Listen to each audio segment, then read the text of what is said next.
Hello, you're listening to Sisters Assembled, a Marvel Theory podcast. I'm Taylor. And I'm Katie. And we're two sisters who spend way too much time talking and thinking about the Marvel Cinematic Universe. And now we want to share our thoughts with you. Every week, we're breaking down a new topic relating to the MCU, from reactions to the Disney Plus shows and the movies, to deep dives on characters and important concepts, plus news and a lot of theories. Well, listeners, we are back for episode 2 of Secret Invasion. And I'll say it wasn't as jaw-dropping as it was last week, but there are definitely some gems that I think Katie and I are pretty excited to dive into. There were some emotional moments where I may or may not have yelled at Marvel for making me go through it, but fear not, we're going to cover it all with you today. So Katie, why don't you start us off with your initial reactions for episode 2? I felt really similar. I felt it was a great episode. It didn't quite, throw me off like the first one did, but it was still really, really good. It still was leading the story. We still continued the plot lines. And I think this episode, I immediately knew it was important because we had that flashback. Yeah, totally. And as soon as anything starts with a flashback, you're like, okay, here we go. And it wasn't until it hit I was going to say, I thought I was in the wrong year, but that's right, the 1900s, which is, okay. As soon as it hit 1997, I was like, okay, now this is even more important because okay, cool, we got a little flashback to Captain Marvel. Yeah, we know the pish-posh of everything that happened there. Cool. 1997. And this is not only important because it establishes the fact that Fury not only made the commitment he made to them, he used them as essentially weapons for him, as spies and everything else. But the most important part, and this is honestly, I think, the most important part of this entire episode, in my opinion, was that it established his connection to Gravik in a way we didn't know, and this just got a whole lot more personal than we thought. Yeah, totally. And I think that is such a smart callback to episode 1 because Talos makes a comment that makes it feel like it's more personal for Gravik. He says something about, I don't remember the exact line, but something along the lines of like, yeah, Gravik took your abandonment much harder than everyone else. And that makes sense then if you're looking at it at the timeline of a child who's going to look at Nick Fury as a father figure, who's then going to look at him and realize, oh my gosh, this man that I idolized, this man that I tried to potentially be like in being one of his spies. We don't see him volunteer, but I think it's heavily implied. I wanted to emulate him, and now here he is turning his back on me. Imagine that feeling. That is so much worse than being an adult like Talos, who understands that maybe, Nick's going through his own stuff. Imagine being an adult who has idolized this man for 20, 25 years of your life, and now he's turned his back on you. There is absolutely nothing in the world that you want more than to make that man hurt. And I'm pretty sure Gravik even says that in the episode. Well, and to me, it wasn't even just that. It was the fact that he lost his parents fighting the Kree, trying to defend their homeland. And so this cuts so much deeper because of that. His parents fought for the cause of, their Earth. Well, it's not their Earth, but, their planet, I should say. To us, it's an Earth because, we live on the Earth. But for them, the planet they lived on, his parents died in that fight. And so to have a man who came in and was like, I'm going to help you, and then spend maybe we'll get more flashbacks, but spend, the next 15, roughly 20 years using your people for his own disposal and needs and not really doing what he said. And now we don't know. We might get more confirmation in different flashbacks that he did, more work in the back end. But I'm going to say he didn't with how S.H.I.E.L.D. started to really take off. I'm going to assume that he, especially once the Avengers came around, I'm going to assume it didn't happen.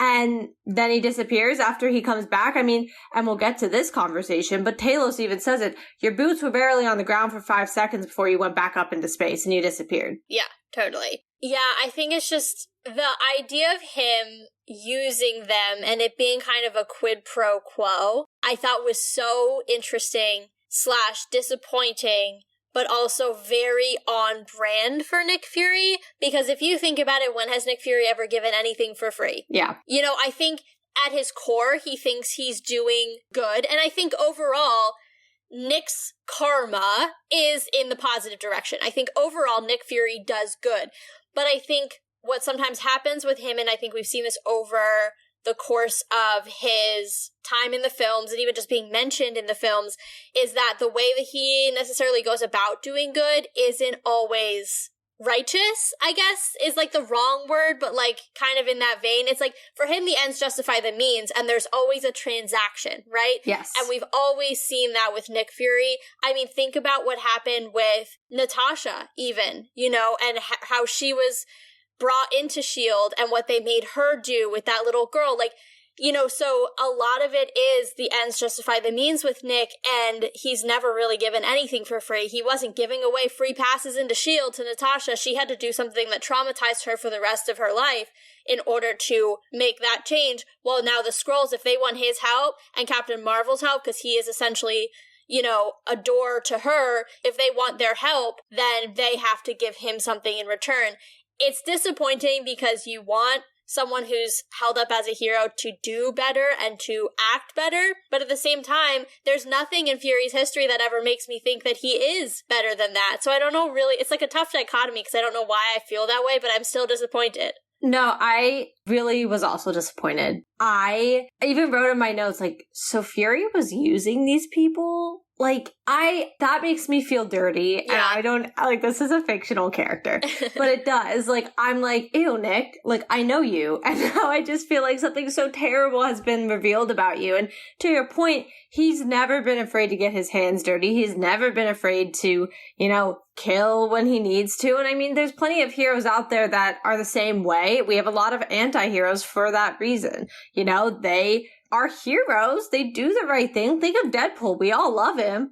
But I mean, the dude's body count. Yeah, a little unconventional how he goes about doing things. He's no Captain America, that's for sure. Certainly not. But even then, Captain America's got a body count. Yeah, I mean, you're not wrong. You know, who doesn't? But at least he tries to have a moral ground versus, you know, there are some that are a lot less caring of how it's taken place, you know? And I think we'll see that in the Thunderbolts, that's for sure. I think we have a chance to see some heroes that are definitely gonna push that button and push that line down a little bit more. But I will say that was disappointing. And I think why I was most disappointed was because he didn't give that impression of him being like that in 1995 when he met Captain Marvel. So I'm kind of intrigued in those 2 years, like what switched for him, because he just seemed like this fun-loving little agent in, you know, Captain Marvel, versus I feel like once we reach this, we're like, okay, well, clearly he's already got some skin in the game somewhere. And actually a part of me was like, you know, at the time he was answering orders. Who was he answering to?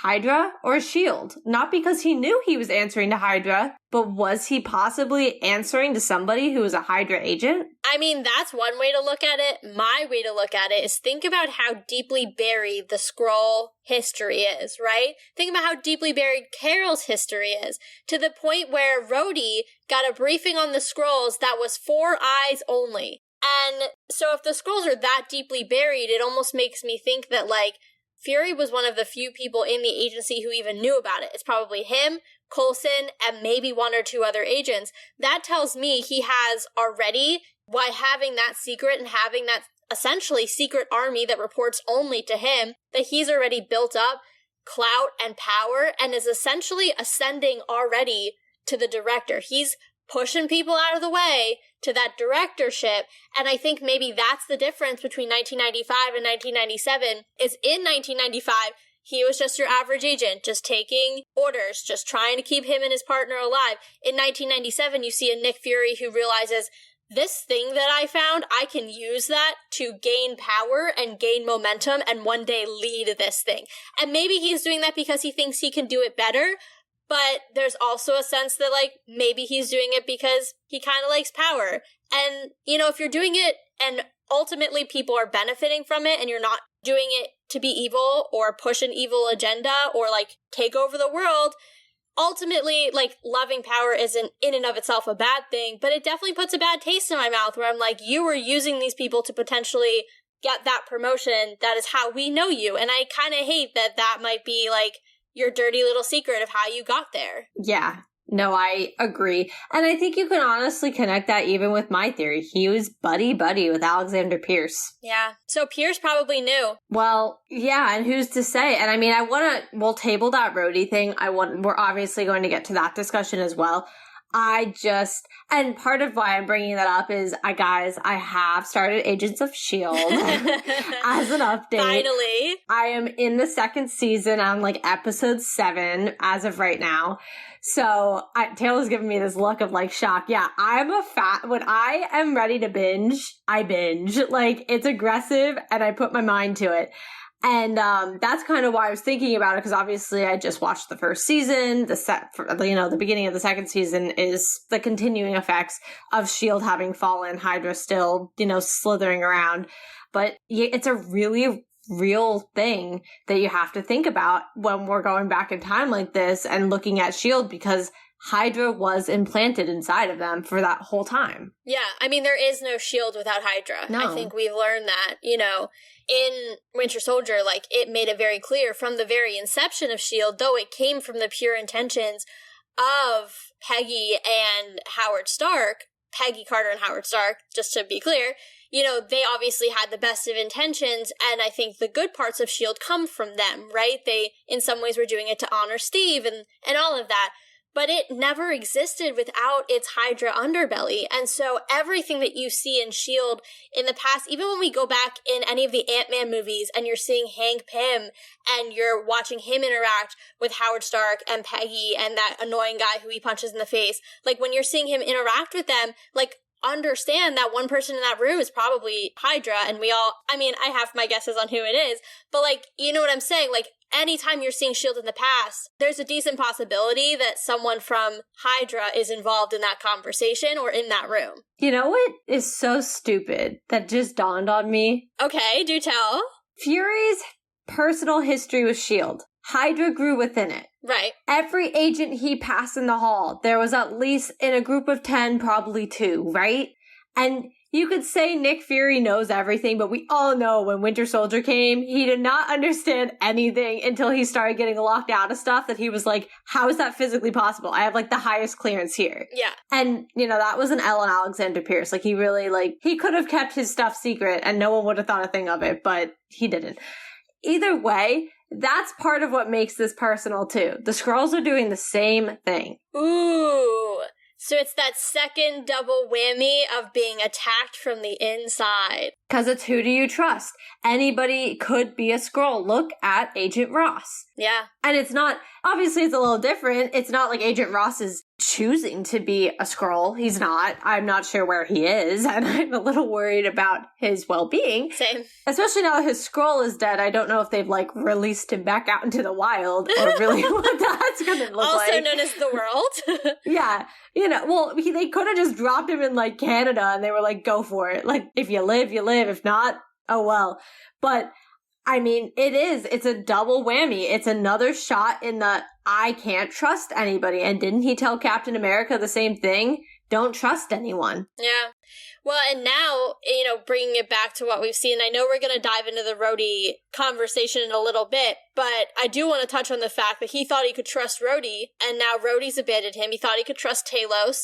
Talos stabbed him in the back, which that had to hurt. We'll get to that. Oh, yeah. We're going to get into that in a second. And, Maria, he can still trust Maria. Obviously, she's no longer with us, but she didn't know in her final moments if she could trust him. So every major person in his life thus far has either not potentially trusted him in their final moments, ouch, or stabbed him in the back, or been proven to be someone he can't trust. So that has been, I think, a through line for Fury, to your point, throughout this whole show.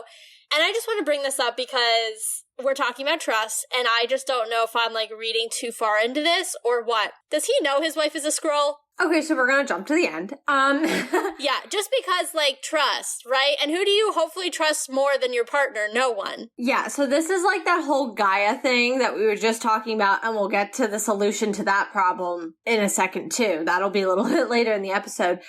There's 2 or 3 options here, right? Yeah. Fury married a Skrull. She just happens to put on an appearance like a lot of them do. Cool. Fury didn't know he married a Skrull. but she's a good Skrull and is just, not appearing as such, as like appearing as a Skrull. Or Fury married a Skrull and she's not a good Skrull. And he doesn't know she's a Skrull at all, and it's being used against him. I can't think Nick Fury, director of S.H.I.E.L.D., has been married for who knows how long and doesn't know his wife is a Skrull. Whether or not she's a good one or not, who knows? But I feel like I can't. Here's the thing. I raised you that he worked for an organization for 30 plus years and didn't know he was working next to Hydra. I know. I'm like biting my own words because that was literally what I just threw out there. But I don't know. I mean, it was so suspicious that she put a face on as soon as he came home. I know. And because I was reading, I think it was a Screen Rant article afterwards because I was trying to look up something else and it was going through the Easter eggs of the episode, which I was like, oh, I might as well read the whole thing. Like, seems useful. And one of the ones that they were talking about was that his wife was actually one of the ones he recruited at the beginning. And I think maybe they said that he might have been married to a Skrull in the comics. Katie will clear that up in the blog. We'll, definitively say that because I just really skimmed the article. But so that article made me feel like, all right, maybe he did know and, she just feels more comfortable, or they as a couple made the decision that she would just kind of show who she is, she would kind of put on what they call like the human shell when he's around. Like maybe that's a decision they made as a couple. Maybe it just makes her more comfortable, whatever. That was kind of their take on it. But I just, to your point, like I got suspicious when she put it on when he came home. My argument against that, in her favor, as we did with Gaia, is that they made it very clear that anybody who's going out into the field, any of their and these are the bad Skrulls, any of the bad Skrulls who are recruited to go out into the field must keep their shell on always, even when they're in the compound, because it helps make it more permanent and blah, blah, blah, blah, blah, blah, blah. There's a whole thing about that in the first episode. I would think she would have to keep it on all the time for that same reasoning if she was out in the field and working with Gravik. I would think. Am I sure? No. But that is just my theory going out there, or like my defense maybe a little bit, is that they made that very clear that it's a lot harder to tell that somebody's a Skrull the longer that they're playing as a human, which makes sense. Yeah. I mean, I don't feel strongly either way yet, but there's something in my gut. Like, if I'm going with my gut, I'm like, what better of a betrayal could there be than your life partner actually being a Skrull? And let's dive right into the Talos thing, because I think they kind of go hand in hand, right? This idea that this has been his friend for 30 plus years, and he's now telling him, yeah, by the way, I invited the rest of my people here too, not just the little bit that you know about. So, best friend betrays him. Why not the wife too, right? Like, that's just like another nail in the coffin of Fury's trust, essentially. One thing that I want to say about the Talos thing, and this may just be I didn't catch it at the time, when he called the rest of his people, did he mean that he called them in 1997, or did he call them when Fury was dusted? I got the impression he did it when he was dusted. Okay, because I originally jumped to the conclusion that he did it like they've been there the whole 30 years. But then he started talking about, well, you were gone, and then blah, blah, blah. And I was like, oh, maybe he did it during the blip era when everybody, meaning Fury, was gone, which does make a little bit more sense. But then, also, wouldn't have half of the Skrulls have been eliminated? Yes, so this is that weird thing where it's like, yeah, wouldn't half of them have been dusted during that time, blah, blah, blah, blah, blah. My thing is doesn't Rhodey bring up that there were ships that landed? That's why he had that briefing at one point. Yeah. So maybe it did happen earlier, but the fact that Rhodey would have had the briefing and Fury heard nothing about it, because this would have still been in S.H.I.E.L.D.'s peak. This was not during the 5 years in which people were dusted. Well, hold on. Let's do the math here. If we're in at least 2025, 2010, because he said about 15 years ago, right, was when he had the briefing. Yeah, it still wouldn't have been when people were dusted, though. No. I'm talking about S.H.I.E.L.D. What year did S.H.I.E.L.D. fall? Winter Soldier came out in 2014. Okay, so then yes, I just wasn't sure because with time jumps and things. Well, but even then, Nick not hearing any of that, And the one thing that's been cool for me watching Agents of S.H.I.E.L.D., which, yes, I know I'm behind the 8 ball, but the one thing that's been cool about it is seeing some of, not a lot of it, but seeing some of the whereabouts of Fury post-Winter Soldier, which you don't obviously see in the movies. And so he's still got his hand in the game. I didn't know S.H.I.E.L.D. still semi-existed. The movies don't go into that at all, really. So, except for that one line in Age of Ultron, then they never explore it further, that S.H.I.E.L.D. is, like, semi-rebooting. Like, they never... Well, yeah, because where the heck did they get the helicarriers? Like, they never, like, mention that ever again. They just show up to save all the people, which, like, awesome, saving people. We love it. And then they disappear. Like, you never hear a thing again about it in the movies, and I'm just like, okay. Yeah. But yeah, so you kind of get a little bit, like, he still has his hands in a lot of places. Like, they're not completely cut off. So even if it was post-Winter Soldier and S.H.I.E.L.D. falling, you know, I still believe Fury's got his ability to hear things and know things. I don't know.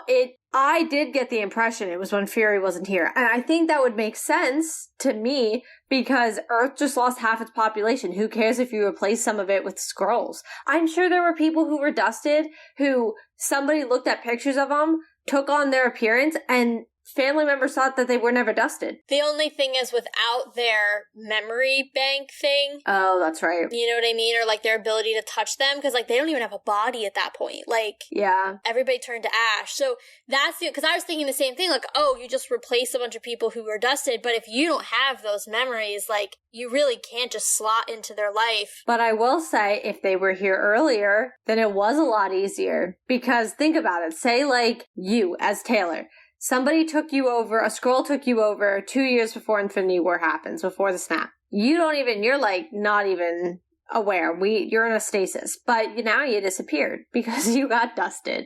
Well, guess what? You just made the Skrulls' job so much more easier. Now they have an open stasis chamber and you're gone.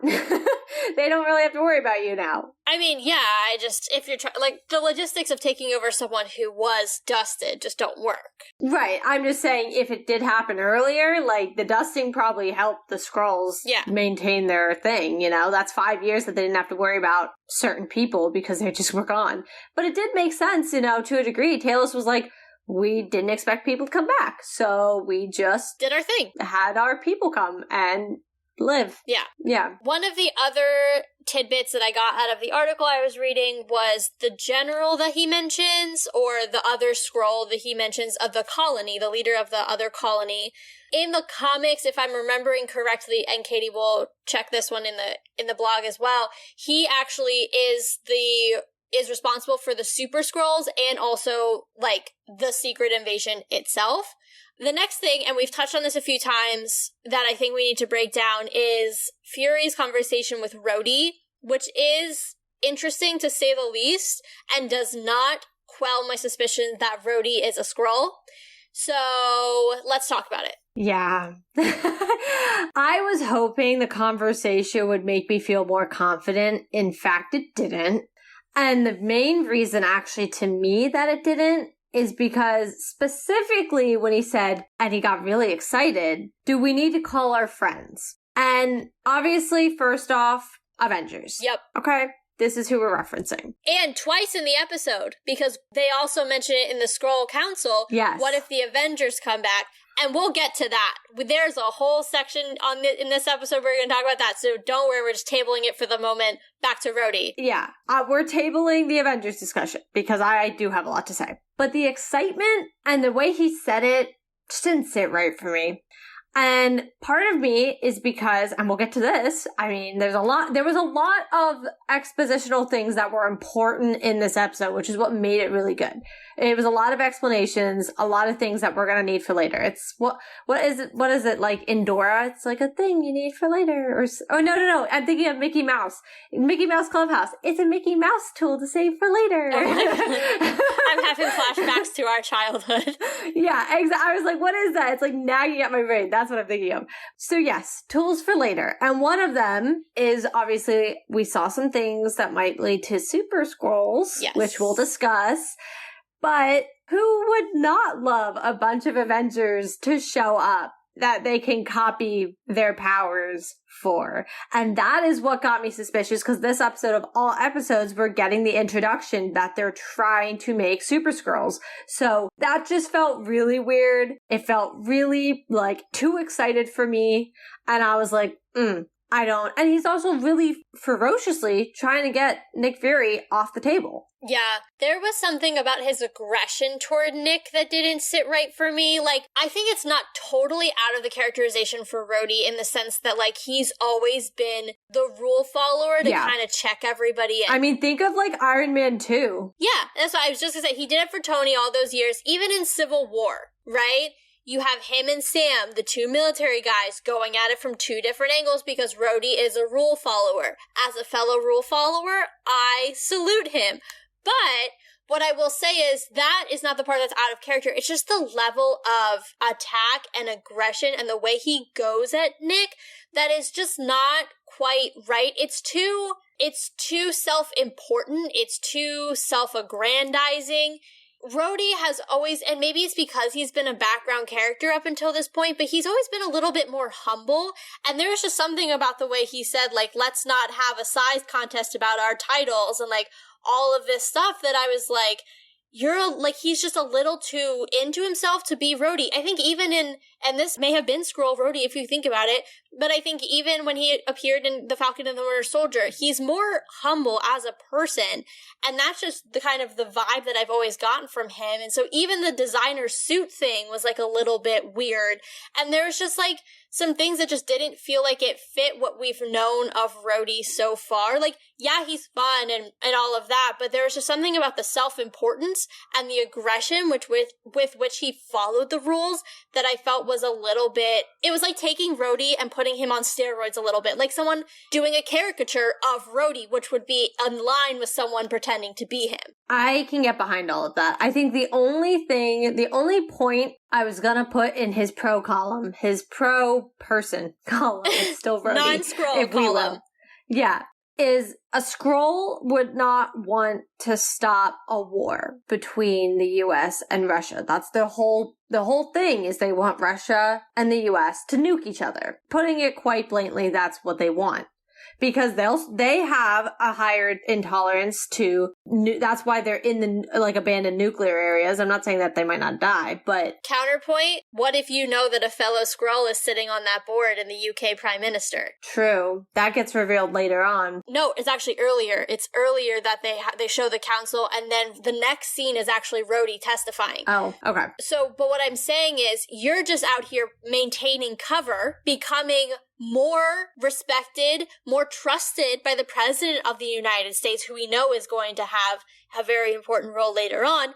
You're gaining that trust as a Skrull, but you also know that whatever you say to try to, and I'm doing air quotes here, listeners, to try to not keep the war going or stop the war, you know you have somebody on the inside anyway who's just going to push for it anyway because you have someone in the UK Prime Minister who's actually on your side. So there's no way for them to lose. Rhodey gains more power, and they're not going to lose this war between Russia and the United States that they want to happen anyway. I definitely forgot the series of events there, so that's a good point.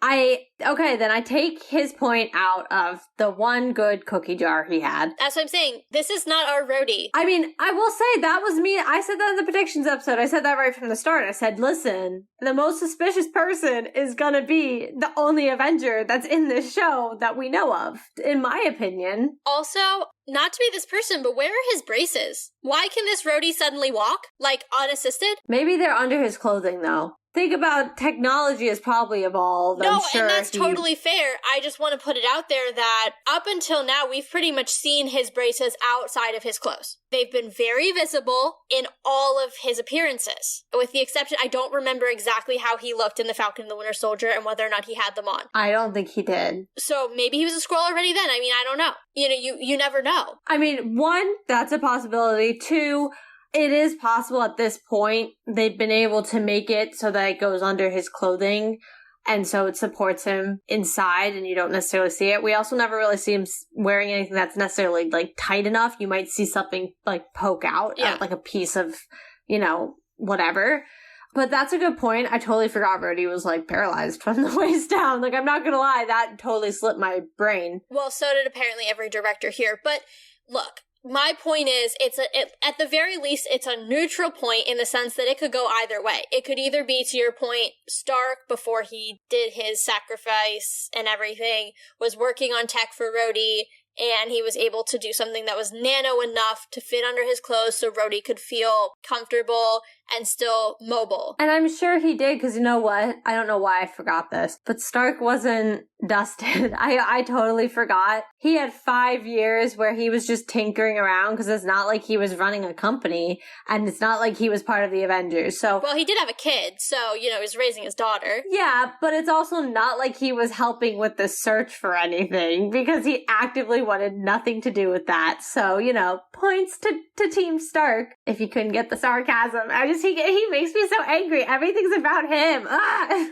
But anyway, he could have very well created something for Rhodey to make it less visible. Right. On the other hand, it could be a very able-bodied Skrull who just doesn't want to wear them, and Rhodey's fine. I just feel like the Skrulls are too good that's so obvious.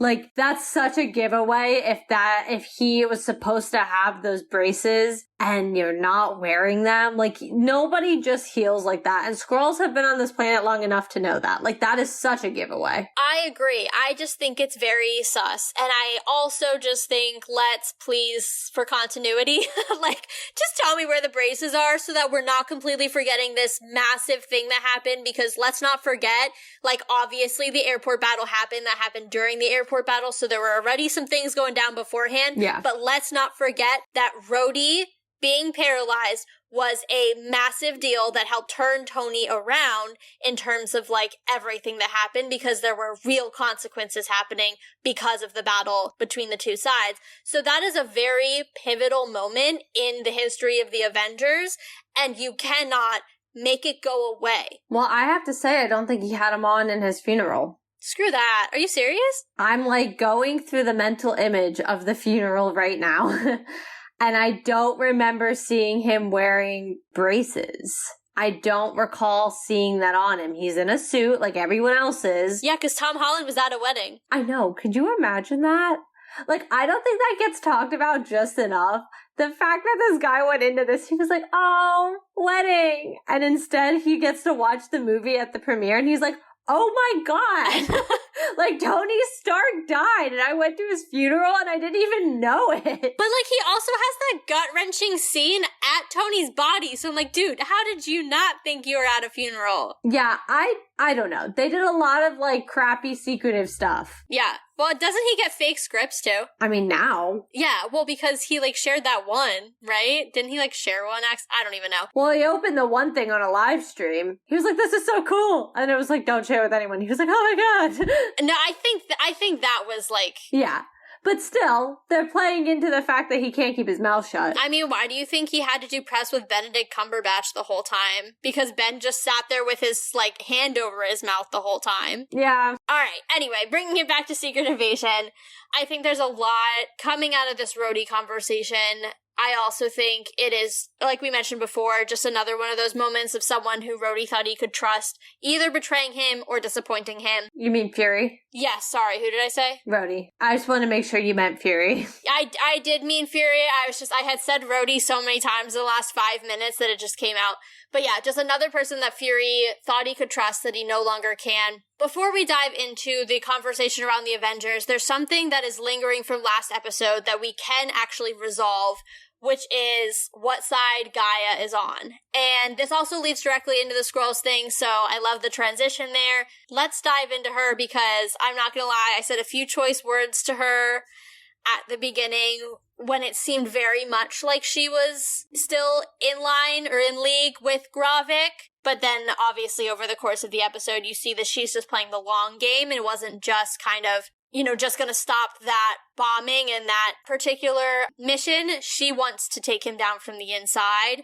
So, I'm not gonna lie, I was angry at her for a few minutes. When it re-showed Maria's death, I was feeling a little raw, and then she just calmly walked out of there, and I was like, meh. But, like, angrily. I was happy because, one, I didn't want to have to go through a whole process of like, oh, now she's back. She's like fully on their side still and she screwed you over, but she will be good eventually. Like, I'm like, oh, yeah, that's a long process for a 6-episode show. Like, that's a lot. I'm not shocked that she ended up being on our side, kind of being an agent from within. You can see it in how she reacts to things. She's not happy.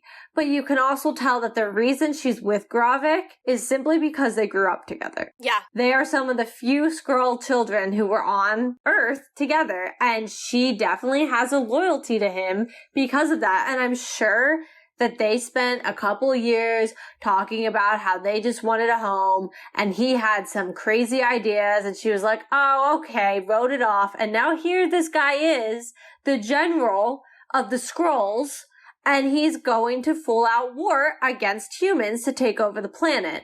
So, you know, I don't think she thought we were going to get this far. Yeah. And she's kind of like, when do I jump ship? Because I'm kind of scared to do it. Well, I think it was kind of like, what is that horrible, horrible image where it's like if you put a frog in a pot and you slowly turn the heat up, it won't jump out, it'll boil alive, but if you turn it up immediately... Oh my god, what? No, it's like this whole thing, and I don't know why I know it, but it's essentially, it's a metaphor saying, like, look, if you, like, slowly turn the dial up, like, you can, like, essentially make someone think something or do something or go along with something by doing it slowly versus going from, I'm a child, to, I actually hate your dad and I think everything he's doing is wrong and war on the humans. Well, and we can argue that's exactly what Hydra did. If Hydra had sat here swinging from the very beginning inside of S.H.I.E.L.D., there were going to be questions asked, but if you slowly make your moves and you're strategic about it, you eventually get Alexander Pierce as the head of S.H.I.E.L.D. Well, he wasn't head of S.H.I.E.L.D., he was something else. Well, he was like the top dog. I don't know what he was. I think he was Secretary of Defense. Whatever. He was a top dog. Yeah, no, totally. But anyway, so what I'm saying is, I think she did, at the beginning especially, the beginning of episode 1, I do think she believed in Gravik's cause, because I think it was one of those, like, what do they call it? It's like something by degrees, where he just slowly was like becoming more and more rebellious, you know, against kind of the ongoing Skrull mentality. And so I think she did believe, but I think what we talked about last episode, learning about her mom and learning that this cause killed her mom really shook her. And I think that was enough to be like, let me actually take a step back and review what we're doing, because if they could kill my mom, like, maybe we're not the good guys, right? Like Gwen says in Across the Spider-Verse, I thought we were the good guys, and maybe Guy is having that moment where she's like, I thought we were the good guys, but if we can kill my mom, like, maybe we're not. And I think that was kind of the moment that turned, and now she's viewing everything they do as, oh, this isn't just like war on the humans, like they deserve this, we're gonna take over their planet, like, these are innocent lives that we are now killing. Well, here's the thing for me. This is what I think is what's really showing her, and this will lead right into what I think is going to be a really good conversation. And not that this hasn't been, but I think, you know, she's in it for the Skrulls, for the Skrull people. Not because she's trying to sit here and be like, we're better than humans, we should take over their planet, they suck. I mean, Gravik has that whole thing where he talks about, I like dogs more than humans. Dogs are this, that, and another thing. They don't do this. They don't do what, you know, the dirty humans do. And I think Gaia very much sits here and she's like, it's not that for me. It's not who the enemy is necessarily. It's just helping our people, helping them, you know, be able to be themselves. And that's why, I mean, even in the first episode, when she first introduces herself, the first time we see her on screen, really, when she comes out and brings a new Skrull into New Skrullis, you know, she's so happy to introduce him and to give him a place where he can be himself with his own people. And that, I think, is the part of the mission she's passionate about. She's here for the people. She's a sympathetic person. Like, we've always seen that in her, even when she was a child, for the little bit that we saw her. And Gravik is a maniac who has some very, very strong childhood trauma. Right, and I don't disagree, but he will go to a really strong and really far lengths to do what he needs to do. Yes. And I can tell you, like, you could tell Gaia's not behind on that. She's here for helping the people. And when that moment, actually, that I think is really twisting her is not even her mother's death, but we saw it in this episode, and it's the research on how to make Super Skrulls. And seeing how Gravik is going to turn their people into a fighting army to do what he needs to do. And that, I think, is going to be a line that she is not able to walk across because that's too far for her. She's there for the safety of her people, not turning them into experiments and not killing them in the process. Yeah, I think too, like, I think she really, and this may come across weird, but like, I think she really respects and admires the species of the Skrull in general. Just like, you can tell when she tells someone, when she's inviting that new Skrull, like, show your natural form. Like, she's so much about, like, obviously she can't wear hers because of her position, but, like, she's so much about showing, like, who she is or having the people show who they are if they're not one of Gravik's spies or, like, part of his, you know, field operatives. And I think, to your point, that idea of, like, Gravik forcing evolution on the Skrulls is something that would then take them away from what I think Gaia finds special about her species, and that is, like, a really big, like, value mismatch between the two of them. And quite frankly, it's turning them into weapons that they aren't always aware they're being made into. Like, I can tell you, I'm sure some of the ones that have died in the experimentation stages didn't fully understand what Gravik was trying to do. Yeah. And I'm sure maybe they understood the risk, but that doesn't mean that they necessarily were in full support or fully aware of what was happening all the time. And there's to say they might not have known at all. I mean, they all look at how they worship him. Yeah. It's disgusting, but, like, you get it. You understand why. To them, he's a savior. I mean, I get it. But look at how they worship that man and how he walks around in that compound. I mean, I would not be shocked if he said, hey, you're coming with me. And they just start experimenting. Don't ask questions. Yeah, no, that's very true. And that's a really, really good point. All of this has led us, I think, to the big reveal of the episode, which is the soft introduction of the Super Skrulls, and I think the most important piece that we saw, which is what Gaia saw on her computer screen, and the understanding of who they have already. Just to list it off, they've got our good friend Groot, Cull Obsidian, which we did talk about in the predictions episode, not in relation to the Super Skrulls so much, in relation to Red Hulk, but in a, you know, kind of Easter egg to Red Hulk. They also have Frost Beast or Ice Beast. I think it's Frost. Frost? I think so too. I think. The whole reason that I was checking out articles after the episodes, I was like, where did we see that? Thor the Dark World. It's actually a beast from Jotunheim. Yep. And the last one is Extremis, which is potentially the most concerning in my particular opinion, and also the most triggering to Rhodey if Rhodey's real. Okay, first off, yes. Second, I have a lot to say here. Yeah. First, there is one thing I never wanted to be more right about. And unfortunately, it's not. And yes, I talked about Cull Obsidian in general, but I did also mention how in a piece of the trailer, it does look like Gravik has Groot arms. Yeah. Like he shoots it out. And I did bring that up. And as soon as I saw this list, I was like, I know. Because while it's so fun to predict things and throw out theories, and it is fun to be right, I hate when it's the ones that you're like, oh, this is not good. Yeah. Like I threw that out just because like it came to my mind, but I didn't hope that this would be where this went. The second thing that I really wanted to point out, we talked about this in the predictions episode, is actually the Super Skrulls are very largely based off the Fantastic Four.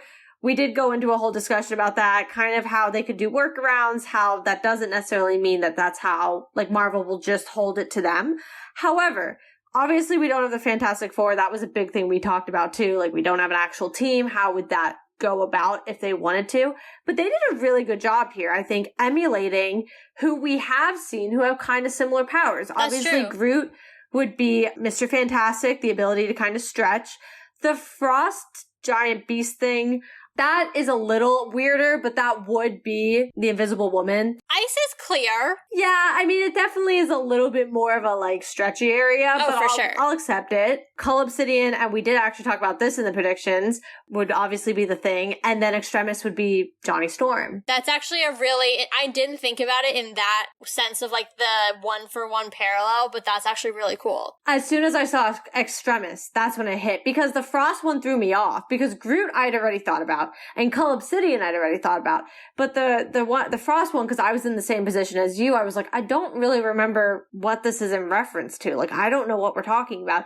And then once I saw Extremis, I was like, and this part of this is because of Agents of S.H.I.E.L.D., remembering some of the Extremis stuff. I was like, well, what are Extremis best known for doing? Well, they tend to explode after some time. And so I was like, well, there you go. There's your fire. So I thought it was kind of interesting that they did a really good job of pulling characters, or not, I shouldn't even just say characters, just kind of enhanced individuals or, animals that we've seen, and were able to pull their pieces together to kind of make a faux Fantastic Four. I think it works really well. What doesn't work is that I'm scared. Because this isn't going to go well. Yeah. And knowing that they succeed, because we've seen it in the trailer, and also, like, why would they tease that and not actually have them succeed? The poop's going to hit the fan, man. Like, it's not going to be good. Oh, I know. But I mean, listen, Fury's back. I mean, look at him. He's beat down, but he's getting there. Yeah. And I think, and I don't think we need to spend too much time on this, but I do want to mention it. First off, didn't expect to see Maria's mom. I guess I never really anticipated she was around. I don't know why.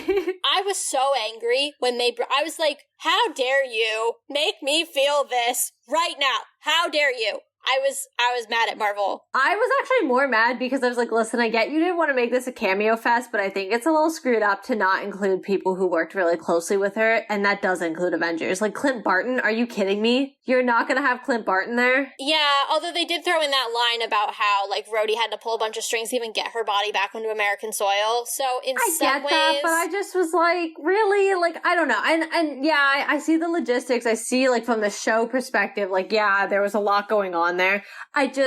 That was just kind of frustrating to me. And I know some of it too is probably like, well, we're not going to bring in a bunch of characters and make it a cameo fest. And I don't want it to be, but quite frankly, I mean, people like Clint would have been there. Yeah. Keep in mind though, that wasn't her funeral. That was just her body being brought back to American soil. So, and that wasn't even American soil. That was in London. So she was being transferred out of one plane and into, like, American government planes. So, do I think we're gonna get a funeral? No, I think that's the last thing. I was just about to say, I don't even think we'll get one, though. That's the thing. So, if it was gonna happen, like, that would have, even, like, I think it would have been respectful to have Clint flying the plane. That is true. I'm just saying, from a logistical standpoint, it makes less sense to have a bunch of Avengers show up to someone's body being transferred airplanes. Yeah. And it makes more sense to have, like, the funeral, like, off screen. Oh, I mean, take out the Avengers and stuff. Yeah, I just think Clint, especially of all people, and Natasha would have been if Marvel didn't murder her in cold blood. But I was waiting for it. I was like, when is she gonna say it?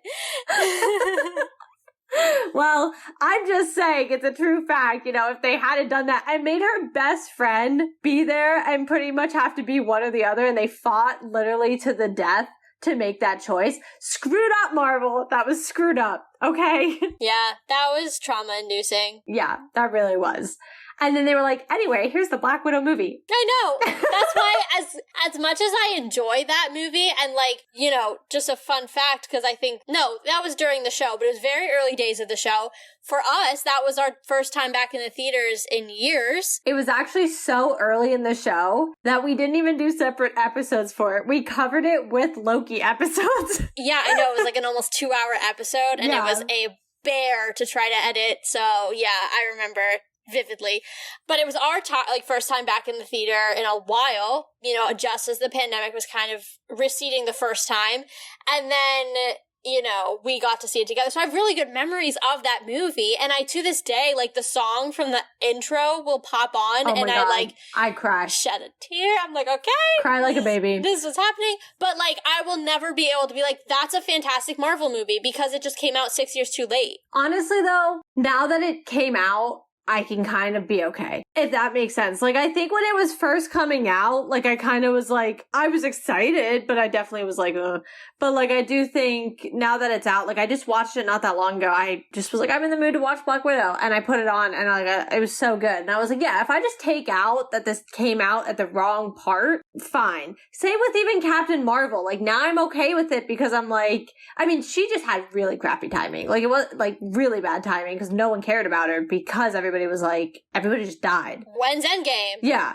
But, like, now I'm okay with it because I'm kind of like, okay, like, it's the second movie in the timeline. Like, it falls. They did a pretty good job retconning it and making it fit. Like, okay, I can get behind it. For me, like, those two movies, I always will struggle with because I cannot get over when they came out. Like, timeline-wise, like, that is just, like, to me, that is part of those movies. And, like, I really have trouble separating them from their release dates. And I don't know why, I just do. Well, I don't have that problem. I'm going to pivot us back a little bit and talk about Maria, not her funeral or her thing or whatever, but I did want to bring that up. And I want to talk about her mom because I think that was that moment. I thought, and I said it several times, I thought Maria's death was going to be really that impetus for Nick. And I'm not thinking it wasn't, but I think her mom sitting there and saying, you know, she would have done everything and followed you everywhere. You better make her death worth it. And I think that's it. Not only that, but having her mom say that on the back of what Maria was saying to him last episode, you've lost touch. It's almost like the mom hasn't quite caught up with where Maria was. She just knows historically Maria would follow Nick to the ends of the earth, but Maria was losing faith in him. So it's almost like a double whammy where he's like, oh, this is just a further reinforcement that I am so far from what I should be right now, that the person who trusted me with her life to the end of the earth was having doubts in my ability, and in the end, I did get her killed because I am not all there. And so it like has like so many layers to that when you just oppose it to what Maria was saying last episode. Yeah. And so that's why I think this moment's that moment for Nick. And so I do think we're getting a different version of Nick coming back. We're going to see him, you know, get back to who we saw him as. I think we even saw that a little bit with Rhodey, and we were like, when he sat there, he's like, don't treat me that way. Yeah. I know who I am. And how he was with, you know, Rhodey's like bodyguard person and everything. So yeah, I definitely think he's making his comeback. And I think we're going to see, you know, some really cool Nick Fury crap.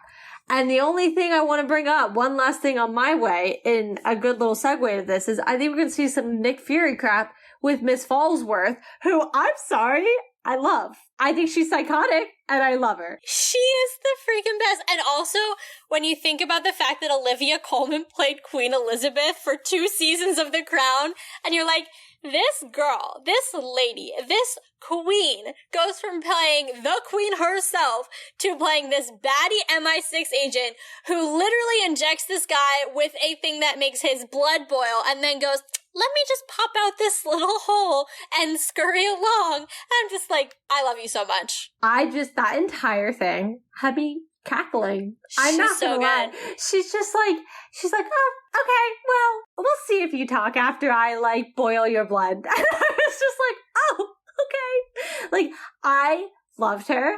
I think she's a force to be reckoned with. And I liked seeing, like, she is so lighthearted, but she's deadly. Oh, yeah. And I don't think we got to see that quite as much in her talk with Fury, like a little bit.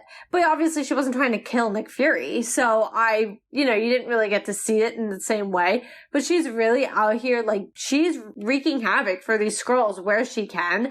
And she's just, like, living her life while she's doing it. And I think she's amazing. I already have seen Stan Twitter. Stan Twitter is a big fan of Miss Fallsworth, that is for sure. And I get behind it. I am on the Fallsworth train, like 100%. Yeah, she might be my new favorite, like my favorite new character of the set so far. She reminds me of Valentina. Yeah, actually she does. And I think that's why. They're these powerful women who just act very almost aloof. Yeah. Like they're just like, you don't take them very seriously at first, but they're sitting here and they're like literally deadly. Like I just think of Valentina, even at like the end credit of Black Widow, since we were just talking about it, being like overly dramatic, blowing your nose, being like this, like so, you're just sitting there and you're like, girl, what are you doing? And then she's like, anyway, here's the man who killed your sister. Have fun with that. Like, extra. That both of them are so extra, and I love it. Yeah. Also, the way that Sonia does not forget her purse, I'm like, that is a queen right there.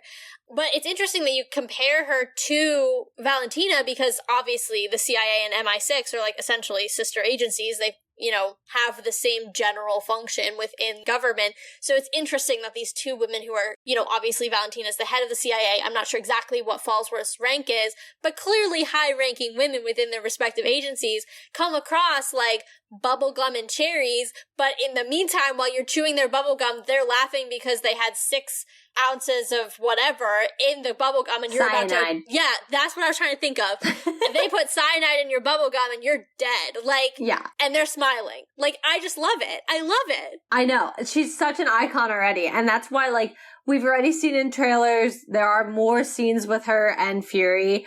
I think their partnership is going to be what helps dig him out of his hole as well. I think he needs someone like her, especially now that Talos took off.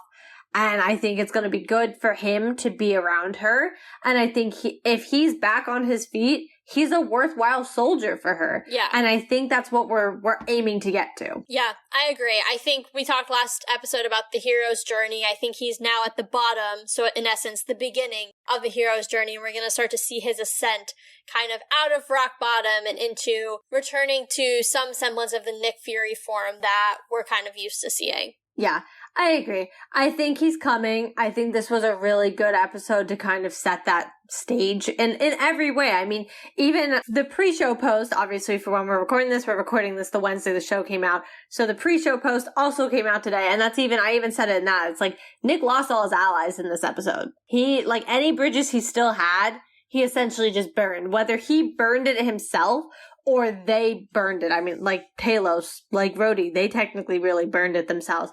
He's starting over. Yeah. And that's what this episode showed us. Yeah, and he's going back to his roots of his wife, who is a Skrull, but he may or may not know that. Or, and I just thought about this, maybe she was infiltrated over the past few years, and we didn't know that. So maybe she wasn't always a Skrull. Also very possible. So there are now 4 possibilities. Great! We love it. Love it. Love it. Amazing. Well, that is it for our Secret Invasion episode 2 reactions.